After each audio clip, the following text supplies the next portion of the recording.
জাতীয় সংসদ নির্বাচন নিয়ে উদ্দেশ্যমূলকভাবে বিতর্ক তৈরি করবে এমন কোনো আন্তর্জাতিক পর্যবেক্ষক সরকার চায় না বলে জানিয়েছেন পররাষ্ট্র উপদেষ্টা তৌহিদ হোসেন। মঙ্গলবার সাংবাদিকদের সাথে আলাপকালে তিনি আরও বলেন, আওয়ামী লীগকে নির্বাচন করানোর বিষয়ে আন্তর্জাতিক কোনো চাপ পররাষ্ট্র মন্ত্রণালয়ে আসেনি। যুক্তরাষ্ট্র ও চীনের সঙ্গে ভারসাম্যপূর্ণ সম্পর্ক বজায় রাখা হচ্ছে বলে জানান পররাষ্ট্র উপদেষ্টা।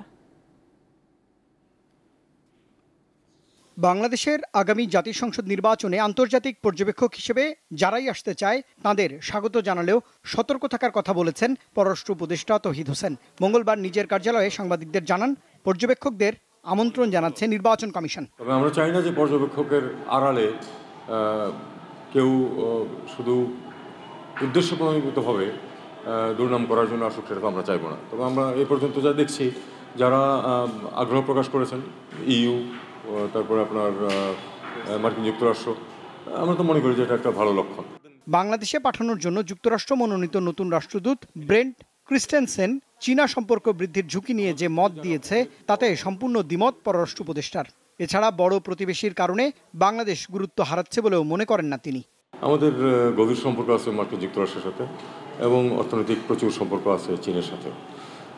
আমি নিশ্চিন্ত যে বাংলাদেশ যেই ব্যালেন্স মেনটেন করে আসছে এটা বহাল থাকবে। আমার তো মনে হয় না, যেহেতু আমরা ব্যালেন্স মেনটেন করে চলি, কারোই উদ্বিগ্ন হওয়ার কিছু নেই।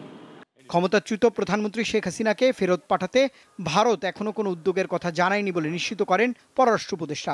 কোর্টের নির্দেশেই আমরা চেয়েছি তাকে ফেরত পাঠানো। তারা দেখতে থাকুক, তারা কোনো জবাব দেয়নি এখন পর্যন্ত, তারা তাদের দিক থেকে দেখতে থাকুক। এদিকে ইসলামী বক্তা ও ধর্মীয় চিন্তাবিদ ডাক্তার জাকির নায়েকের আগামী 28 নভেম্বর ঢাকায় আসার বিষয়ে পররাষ্ট্র মন্ত্রণালয় অবগত নয় বলেও জানিয়েছেন পররাষ্ট্র উপদেষ্টা। জাকির নায়েককে দাওয়াত দেওয়া হয়েছে বলে আমি জানি না, আমি এরকম কিছু শুনিনি, আপনার কাছে প্রথম শুনলাম। রুবায়েত হাসান, দীপ্ত সংবাদ, ঢাকা।